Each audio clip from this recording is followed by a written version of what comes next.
ప్రకటన గ్రంథము 2వ అధ్యాయము 18వ వచనం అందరం కలిసి చదువుకుందాము. పేజీ నెంబర్ 229 బైబిల్ గ్రంథంలో చివరి పుస్తకము ప్రకటన గ్రంథం 2వ అధ్యాయము 18వ వచనం అందరం కలిసి చదువుకుందాము. బిగ్గరగా చదవండి. ప్రారంభించుకుందాము. తుయతైరలో ఉన్న సంఘపు దూతకు ఇలాగూ రాయము: అగ్ని జ్వాల వంటి కన్నులను అపరంజిని పోలిన పాదములను గల దేవుని కుమారుడు చెప్పు సంగతులు ఏవనగా.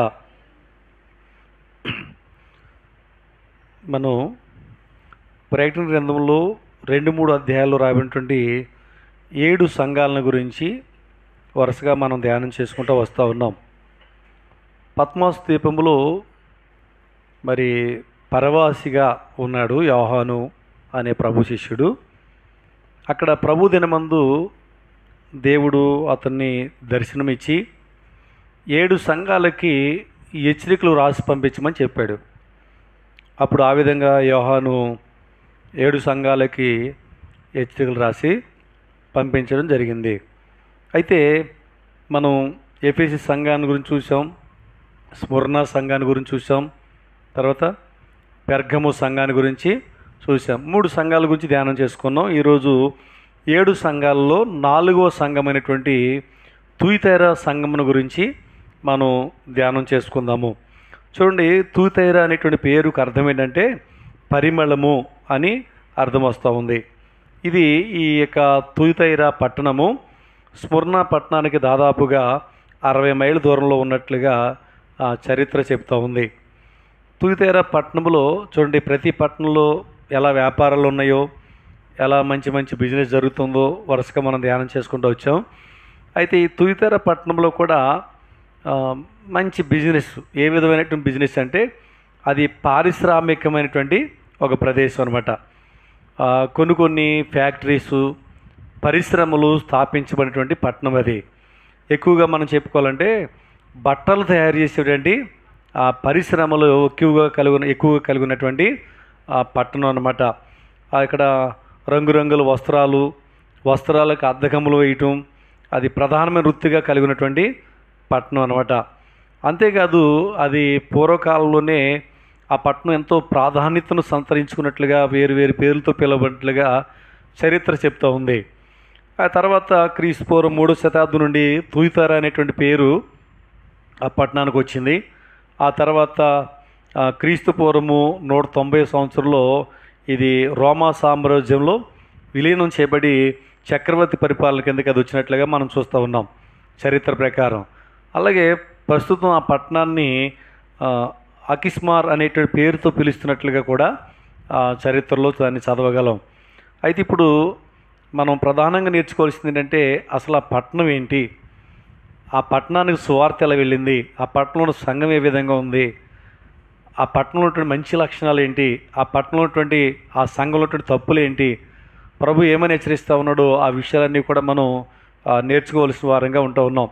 తుయతైర పట్టణంలోనికి సువార్త ఎలా వెళ్ళిందో తెలుసుకునే ముందు అసలు ఆ పట్టణం ఎలాంటిదో కూడా మనం తెలుసుకోవాలి. భయంకరమైనటువంటి విగ్రహారాధన సంబంధమైనటువంటి పట్టణం అది. అర్తిమి దేవికి గుడి కట్టి బహుగా విగ్రహారాధన చేసేటువంటి ప్రదేశం అది. అంతేకాదు ఆ పట్టణంలో ఒక సోది కత్తెకు ఒక గుడి కట్టారంట. సోది కత్తె అంటే తెలుసా? ఎవరు? సోది చెప్పేవాడికి. ఆవిడకు గుడి కట్టేసి ఆవిడ ఒక దేవతగా పిలిచేవారంట. చాలామంది ఆవిడ దగ్గరికి వెళ్ళి సోది చెప్పించుకుని వాళ్ళ యొక్క అదృష్టాన్ని వాళ్ళు పరీక్షించుకునేవారు. అలాగే ఆవిడకు కూడా పూజలు చేసేవారు ఆ పట్టణంలో.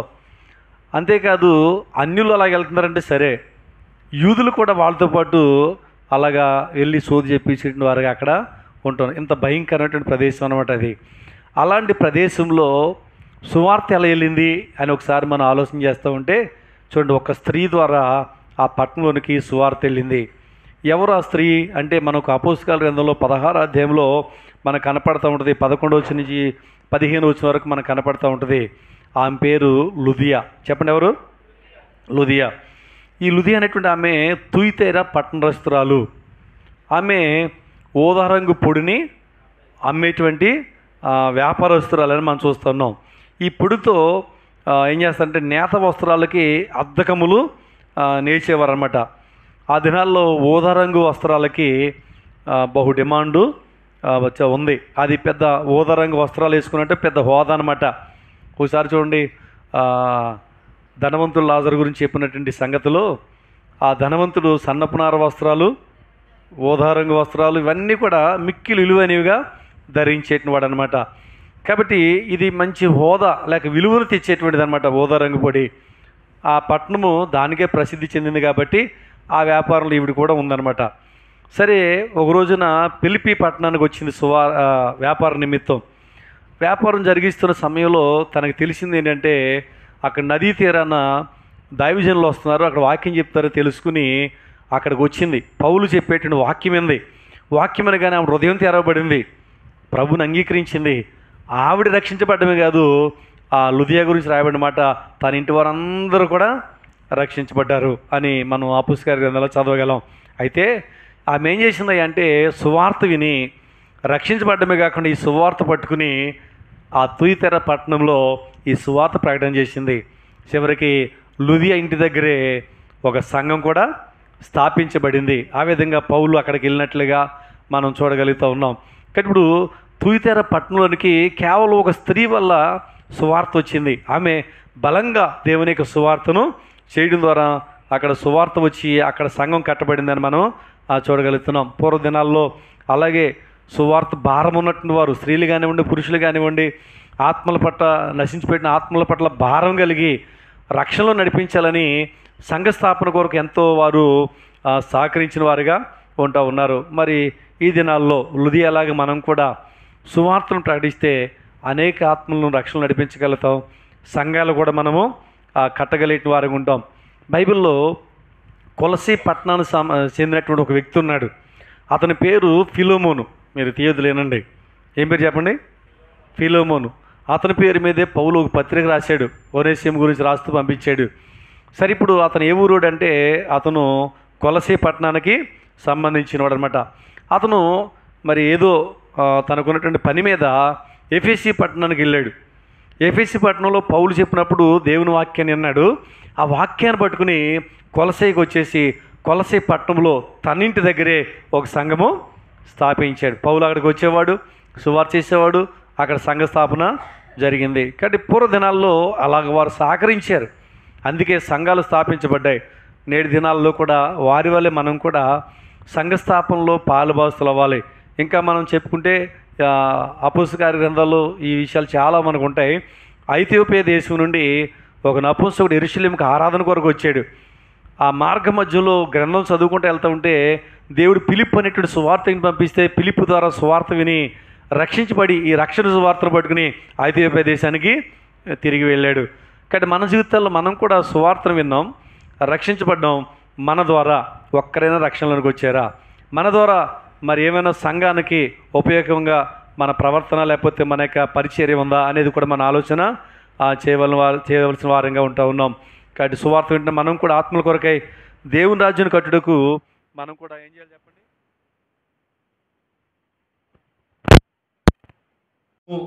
అలాంటి పరిచర్య అనేది మనం కలిగి ఉండాలని నేర్చుకుంటూ ఉన్నాం.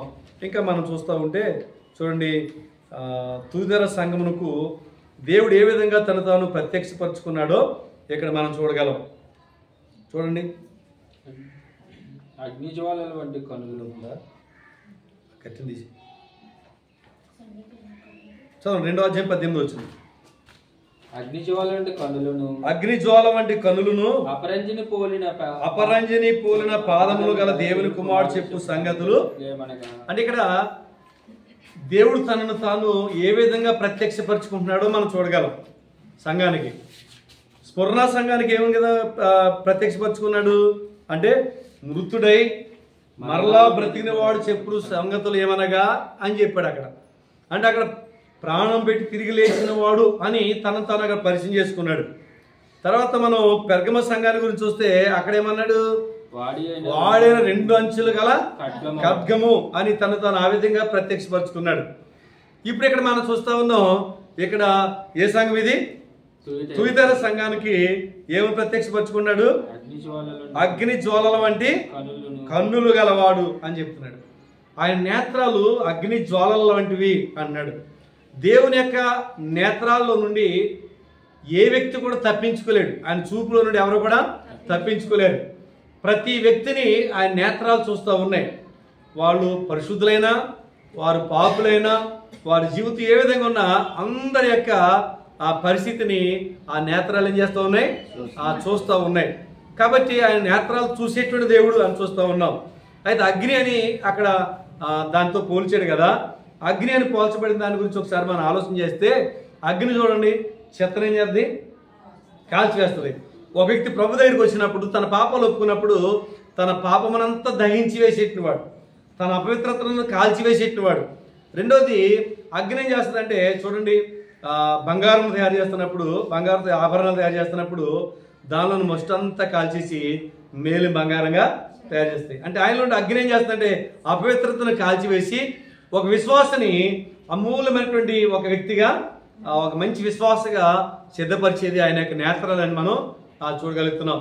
ఇంకా రెండోది అక్కడ చెప్తూ ఉన్నాడు, ఆయన గురించి ఏం చెప్తాడంటే అపరంజిని పోలినటువంటి పాదములు గలవాడు అన్నాడు. ఆయన పాదాలు దేనికి సాదృశ్యం అని మనం ఆలోచన చేస్తూ ఉంటే ఒక చోట రాయబడి ఉంటుంది, ఆయన తన పాదముల కింద అపవాదిని చితక త్రొక్కాడు అని రాయబడి ఉంటుంది.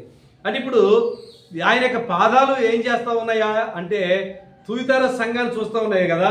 ఆ సంఘంలో వస్తున్న తప్పుడు సిద్ధాంతాలని, ఆ సంఘంలో వస్తున్న అపవిత్రతను, యెజబెల్ లాంటి బోధనలు, ఆ తప్పునంతా కూడా చితక తొక్కి నిజమైన విశ్వాసికి న్యాయం చేసేవిగా ఆ పాదాలు కనపడతా ఉన్నాయి. కాబట్టి ఆయన పాదాలు న్యాయమును చేసేవని ఇక్కడ మనం చూడగలుగుతా ఉన్నాం. ఇంకా మనం చూస్తా అంటే 18వ వచనంలో ఏమన్నాడు, దేవుని కుమారుడు చెప్పు సంగతులు ఏమనగా అన్నాడు.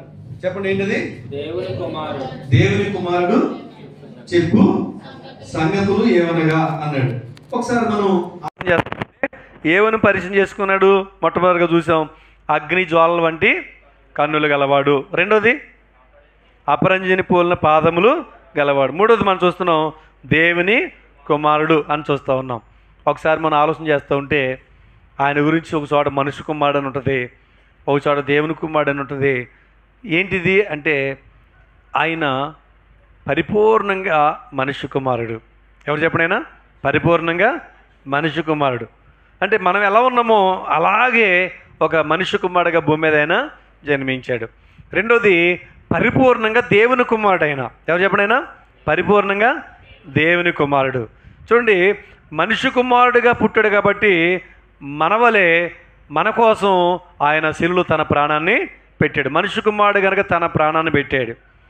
దేవుని కుమారుడు కనుక ఏమాడైనా తిరిగి లేచాడు. అది ఆయన గొప్పతనం. కాబట్టి ఈ యొక్క తుయితెర సంఘానికి ఈ విషయాల్ని తాను ఏం చేస్తున్నాడు, ప్రత్యక్షపరుచుకున్నట్లుగా మనము చూడగలుగుతూ ఉన్నాం. అగ్ని జ్వాలల వంటి కన్నులు గలవాడని, అలాగే అపరంజిని పోలిన పాదములు గలవాడని, దేవుని కుమారుడని ఈ విషయాల్ని తాను ప్రత్యక్షపరుచుకున్నట్లుగా మనము చూడగలుగుతూ ఉన్నాం. ఇంకా మనం పరిశీలన చేస్తుంటే 2వ అధ్యాయము 19వ వచనంలో ఈ తుయితెర సంఘంలో ఉన్నటువంటి మంచి లక్షణాలు ఏమై ఉన్నాయో అక్కడ చెప్తూ ఉన్నాడు. చదవండి. నీ క్రియలను, నీ ప్రేమను, నీ విశ్వాసమును, నీ పరిచర్యను, నీ సహనమును నేను ఎరుగుదును. నీ మొదటి క్రియల కన్నా నీ కడపడి క్రియలు మరి ఎక్కువైనవని ఎరుగుదును. తుయితెర సంఘమును ప్రభు మెచ్చుకుంటున్నాడు. మెచ్చుకుంటూ ఏమన్నాడంటే నీ ప్రేమ, నీ విశ్వాసం క్రియలతో కూడిందిగా ఉంది అని చెప్పి ప్రభు మెచ్చుకుంటూ ఉన్నాడు. ఒకసారి చూడండి, వీళ్ళ మొదటి క్రియల కన్నా వీరి కడపడ క్రియలు మరి ఎక్కువగా ఉన్నాయని ప్రశంసిస్తూ ఉన్నాడు. ఒకసారి మనం ఇలాగ ఎవరితో మాట్లాడంటే దీన్ని రివర్స్గా ఎఫెసీ సంఘంతో మాట్లాడాడు. ఏమన్నాడు, మొదటి ప్రేమ విడిచిపెట్టేసావు, మొదటి క్రియలు పోయినాయి, కాబట్టి నువ్వు తిరిగి మారుమనసు పొంది మళ్ళీ మొదటి క్రియలు చేయమని చెప్పేసి ఎఫెసీ సంఘాన్ని ఆయన హెచ్చరించాడు. కానీ తుయితెర సంఘాన్ని గురించి చూస్తూ ఉంటే ఇక్కడ వీళ్ళ గురించి మాత్రం ఏమన్నాడంటే మొదటి క్రియల కన్నా నీ కడపటి క్రియలు ఏమైపోయినాయి, ఎక్కువైనాయి అని చెప్పి వారిని అభినందిస్తూ ఉన్నాడు. అంటే ఈ సంఘం ఎలా ఉందో తెలుసా, ప్రారంభంలో వారు ఏ విధంగా అయితే ఉన్నారో దినాలు గడిచే కొలది ఆత్మీయతలు ఎదిగారు, ప్రభు ప్రేమలు ఎదిగారు, ఆతిథ్యం ఇచ్చట్లు ఎదిగారు, పరిచర్య చేయడంలో ఎదిగారు. దినదినము సంఘం అభివృద్ధి చెందుతూ విస్తరిస్తూ వస్తూ ఉంది. ఇది ఆ యొక్క తుయితెర సంఘంలో మనం చూస్తూ ఉన్నాం.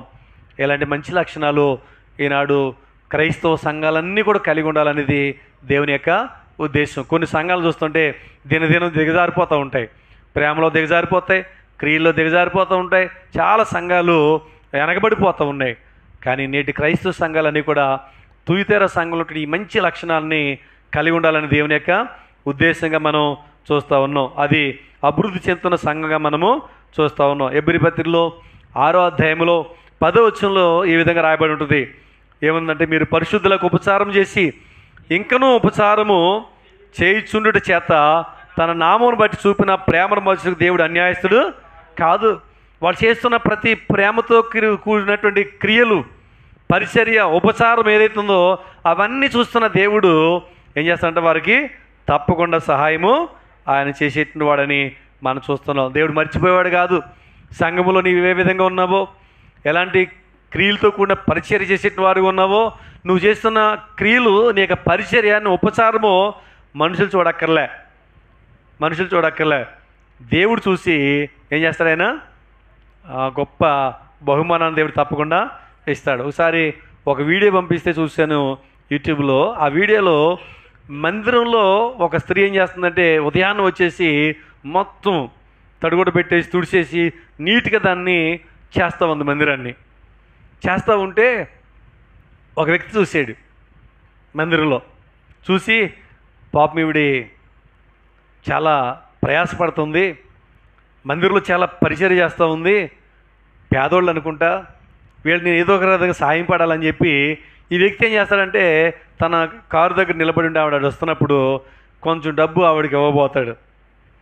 ఆవిడ నాకు వద్దని చెప్పి తను ఆ పక్కకి వెళ్తే, ఇతని కారు ఎంత విలువైందో దానికన్నా 2-3 రెట్లు విలువైనటువంటి కారు, డ్రైవరు, ఒక సంపన్నమైన స్థితిలో ఆవిడ ఉంది.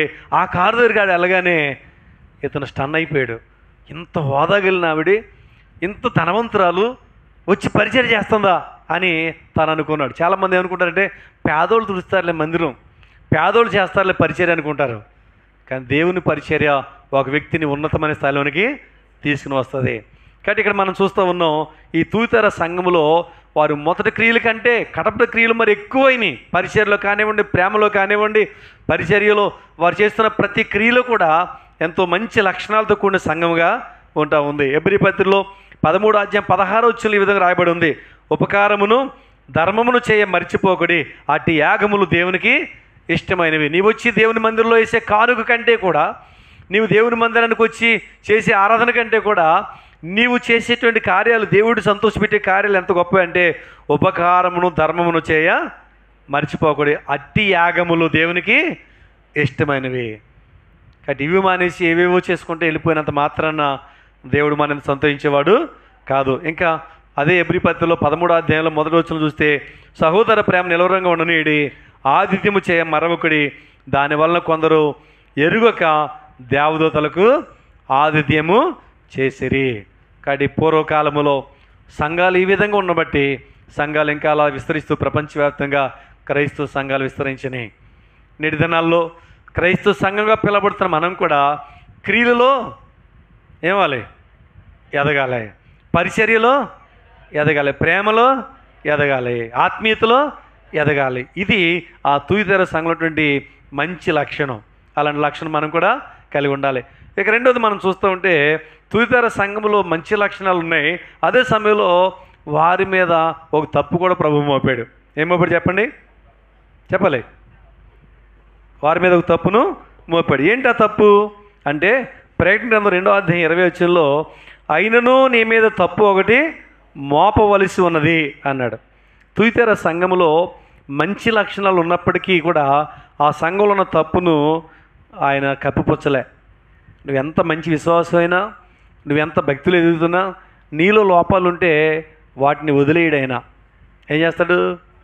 ఇప్పుడు డాక్టర్ గారి దగ్గరికి వెళ్ళాం, హాస్పిటల్కి రోగాలతో వెళ్ళాం, మందులు ఇచ్చారు, వాడుతున్నాం, బాగానే ఉంది. ఏదో ఒక సెప్టిక్ అయ్యేటువంటి గాయం ఉంది, ఏ మేకు లోపల దిగిపోయింది.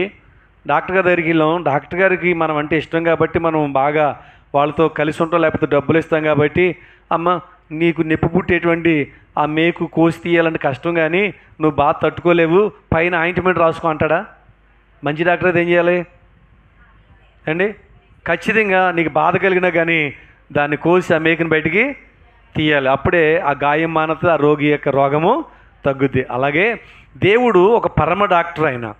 ఆయన మనల్ని ప్రేమించే దేవుడు కాబట్టి మనలో ఉన్న చెడుగును ఏం చేస్తాడో తెలుసా, మనల్ని ప్రేమించి చూపించి దాన్ని తీసేయడానికి ఆయన ఇష్టపడుతున్నాడు.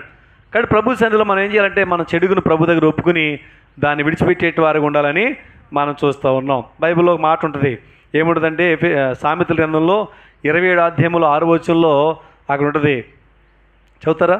సామెతలు 27:6. మేలు కోరి స్నేహితుడు గాయము చేయను, పగవాడు లెక్కలేనన్ని ముద్దులు. పగవాడు ఏం చేస్తాడంట, నువ్వు పాడైపోతున్నా సరే శబాష్ ఇలాగే ఉండు. కొంతమంది పిల్లలతో కూడా స్నేహితులు అలా చెప్తారు, తల్లిదండ్రుల మాట వినొద్దు, అలాగే ఉండు అంటూ ఉంటారు. అంటే వాడు ఎవడో పగవాడు అనమాట. ఒక వ్యక్తిని మంచిగా బ్రతకడానికి వాడు ఇష్టపడ్డు, లెక్కలేనన్ని ముద్దులు పెడతా ఉంటాడు. కానీ మనం ప్రేమించేవాడు అంటాడు, అరే నీ ప్రవర్తన సరిగా లేదు, తల్లిదండ్రుల విషయంలో నువ్వు అలా ఉండకూడదు, భక్తిగా ఉండాలి, లోబడాలి, వాక్యం వినాలి అని చెప్తుంటే ఏమైందంటే మనకి ఈ మంచివాడు చెడ్డోళ్ళగా కనపడతాడు, చెడ్డోడేమో మంచివాళ్ళగా కనపడతాడు. చాలామంది దేవుడిని కూడా అలాగే చూస్తూ ఉన్నారు. దేవుడు ఎంత మంచివాడైతే మన తప్పులు ఎందుకు చూపిస్తూ ఉన్నాడు అంటే ఆయన పరమ డాక్టర్ వల్లే మనలో ఉన్న చెడుగును తొలగించాలని చూస్తున్నాడు. సరే ఏంటి తప్పులు అంటే అక్కడ అంటాడు, చదవండి 20 వచ్చినప్పుడు, ఆయనను నీ మీద తప్పు ఒకటి మోపవలసి ఉన్నది ఏమనగా తాను ప్రవక్తని అని చెప్పుకొనిచున్న యెజబెలు అని ఒక స్త్రీని ఉండనిచ్చున్నావు. ఇక్కడ చూడండి, యెజబెలు అనేటువంటి ఒక స్త్రీ ఉందంట. ఎవరున్నారు చెప్పండి? యెజబెలు అనేటువంటి స్త్రీ ఉంది. క్రొత్త నిబంధనలో యెజబెలుతో ఈ స్త్రీని పోల్చారు. ఇందుకు యెజబెలు ఎక్కడ ఉంది తెలుసా మీకు? పాత నిబంధన కాలంలో ఇశ్రాయేల్ రాజు అనేటువంటి అహాబు రాజు యొక్క భార్య పేరు యెజబెలు. ఈవిడ ఎలాంటిదంటే ఆవిడకున్న లక్షణాలు చాలా భయంకరమైనవి. అలాంటి లక్షణాలే ఈ తూయితెర సంఘంలో ఒక స్త్రీలో ఉన్నాయి. కాబట్టి ఈమెను ఏం చేశారంటే యెజబెలుతో పోల్చేసి చెప్తూ ఉన్నారు.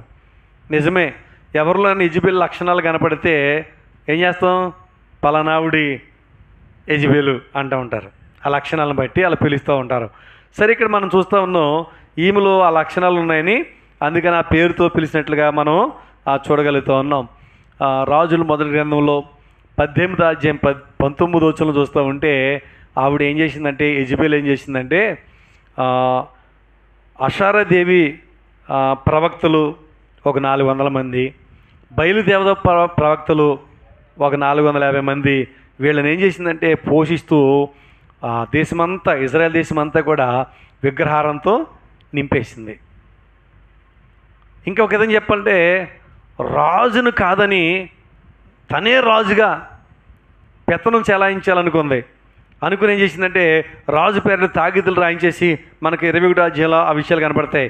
నాబూత్ అనేటువంటి వాడి మీద తప్పుడు సాక్ష్యాలు చెప్పించేసి అతను చంపించేయండి, ఆ ద్రాక్ష తోట మనం స్వాధీనం చేసుకోవాలని చెప్పి నాబూతును చంపించింది. ఇలాంటి భయంకరమైనటువంటి లక్షణాలు కలిగింది యెజబెలు. అలాంటి యెజబెలుతో పోలుస్తూ అలాంటి ఆమె ఎక్కడుందంట, తుయితెర సంఘములో ఉండనిచ్చారు అంది. ఆమెకు అబద్ధ బోధల వల్ల, ఆమెకు అబద్ధ ప్రవచనాల వల్ల సంఘాన్ని ఏం చేస్తుందంటే పెడత్రోవ పట్టిస్తోందంట. కొన్ని సంఘాల్లో అందరూ ఆత్మీయంగా ఉన్నా కానీ యెజబెలు అంటూ వాళ్ళు ఒక్కళ్ళు ఉన్నారనుకోండి, వాళ్ళు ఏం చేస్తారు తెలుసా? ఏం చేస్తారు? ఇంటింటికి తిరుగుతారు, సంఘస్థుల ఇంటికి. తర్వాత ఎక్కడ దారిలో కనపడిన సంఘస్థులతో మాట్లాడి చెప్పబడిన వాక్యానికి విరుద్ధంగా వాళ్ళకి నూరు పోస్తూ ఉంటారు. అలాగే చెప్తారు కానీ అలా బతకాలంటే అలా కాదు, కుదురుద్దాం మనకి? విన్నారా? నిద్రపోతున్నారా? యెజబెలు అంటే బోధలు ఎలా ఉంటాయంటే వాక్యానికి వ్యతిరేకంగా నూరు పోస్తారు. ఇక్కడ యెజబెలు బోధలు ఏంటో మనం చూద్దాం. ఒకటి, ఆ సంఘంలో జారత్వం ఉందంట. ఏముంది? పోయిన వారం మనం చెప్పుకున్నాం, పెర్గము సంఘంలో ఈ బిలాం బోధన బట్టి జారత్వంలోనికి వారు వెళ్ళిపోయారని. దేవుడు వివాహ వ్యవస్థను ఘనమైనదిగా ఇచ్చి కుటుంబ జీవితం ఆశీర్వదించాడు. కానీ సాతాను ఏం చేస్తూ ఉన్నాడంటే వాడు ఏం చేస్తున్నాడండి, కుటుంబ జీవితాన్ని పతనము చేస్తూ అక్రమ సంబంధాల వైపు వారిని మళ్ళిస్తూ ఉన్నాడు. ఇలాంటి మాటలు చెప్తున్నాడు యెజెబెలు. పర్వాలేదు, అలాంటి తప్పులు చేసినా పర్వాలేదు అన్నట్లుగా మనుషుల్ని ప్రోత్సహిస్తూ ఉంది. సంఘం ఏమైపోద్ది చెప్పండి ఇప్పుడు? చెప్పాలి, సంఘం ఏమైపోద్ది ఇప్పుడు? పాడైపోద్ది. యెజెబెలు బోధ ఒక్క వ్యక్తి సంఘంలో ఉండి తప్పుడు బోధలు మొదలెట్టిందంటే ప్రజలకు ఎలా ఉంటాయి?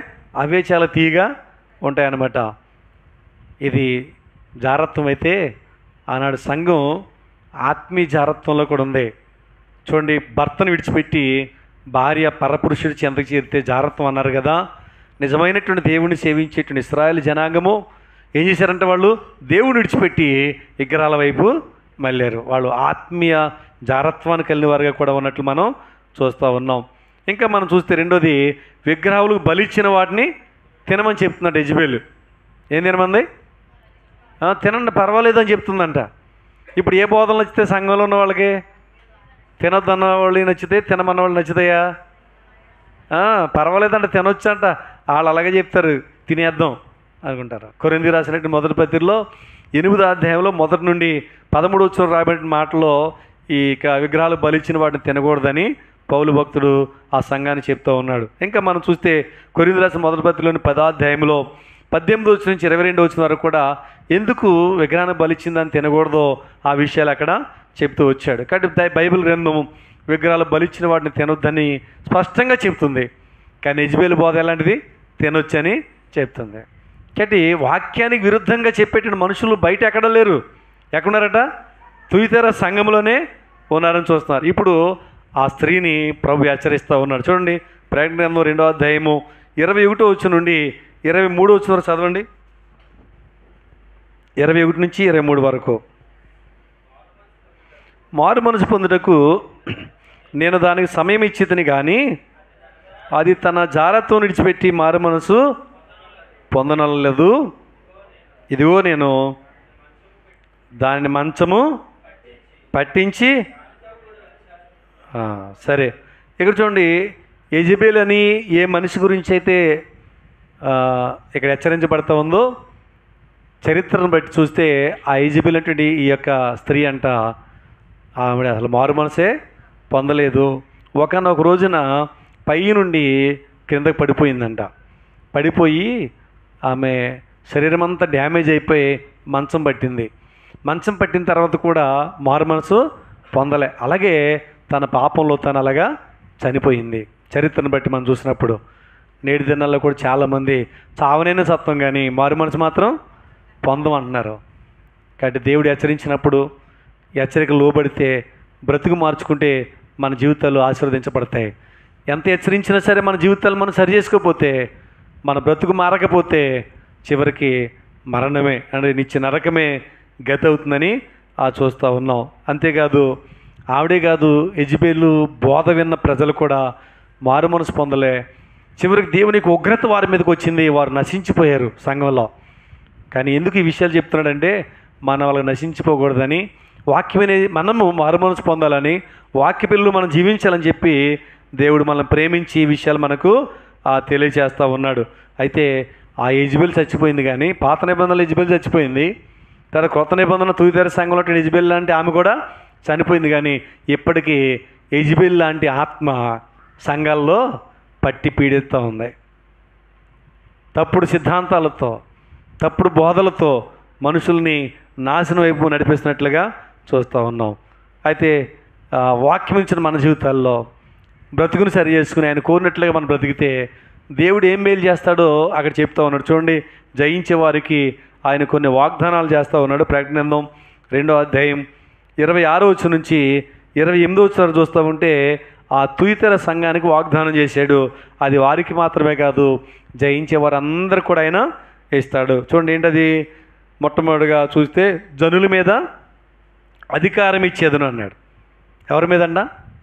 జనుల మీద అధికారం ఇచ్చేది. ప్రభువైన యేసుక్రీస్తు భూలోకమందును పరలోకమందును సర్వాధికారము కలిగి ఉన్నటువంటి వాడు ఆయన.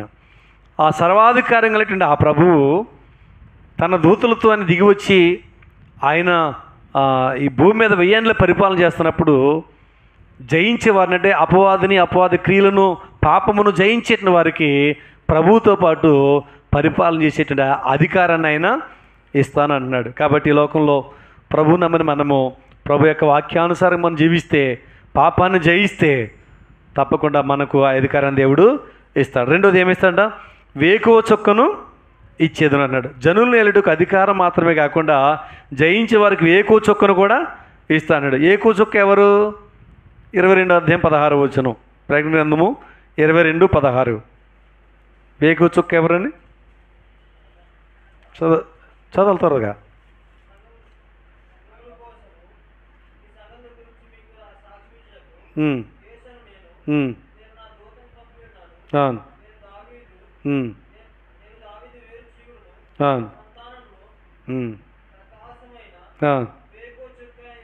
ప్రకాశమైన వేకువ చొక్కనే ఉన్నాడు. ఇప్పుడు చెప్పండి, ఏకువ చొక్క అంటే ఎవరు? యేసుప్రభు. ఏకువ చొక్క అంటే ఎవరు? యేసుప్రభు. అంటే యేసుప్రభుని కలిగి ఉన్నవారు గురించి రాస్తూ ఉన్నాడు. ఇంకా మనం చెప్పాలంటే మత్తయి సువార్త 5వ అధ్యాయం 14వ వచనంలో మీరు లోకమునకు వెలుగై ఉన్నారు అన్నాడు. అంటే ఇప్పుడు యేసుప్రభుని కలిగి ఉన్న మనము లోకంలో ఎలుగుతూ ఉండేటి వారము. ఇంకా ఒక మాటలో చెప్పాలంటే వేకువ చుక్క అంటే ఒక నక్షత్రం. మనం నక్షత్రాల్లాగా ఉంటామండి. అంటే దానియేలు గ్రంథంలో 12వ అధ్యాయం 3వ వచనంలో తండ్రి రాజ్యములో ఎలా ఉంటారంటండి? చెప్పలే, దీపంలా ఉంటారా? చదవాలి, తిని తీయమంటే తీస్తారు బైబిల్.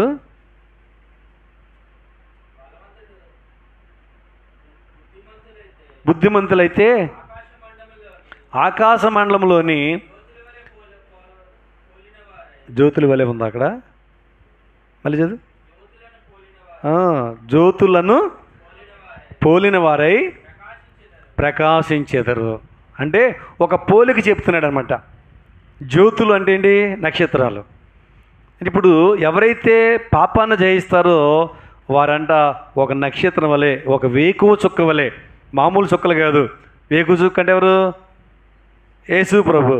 అంటే ప్రభువు వలె, ప్రభువును కలిగి, ప్రభువును పోలి జీవించే భాగ్యాన్ని ఆయన ఇస్తానన్నాడు. అది జయించే వారికి ఆయన ఇచ్చేటువంటి ఆ వాగ్దానము.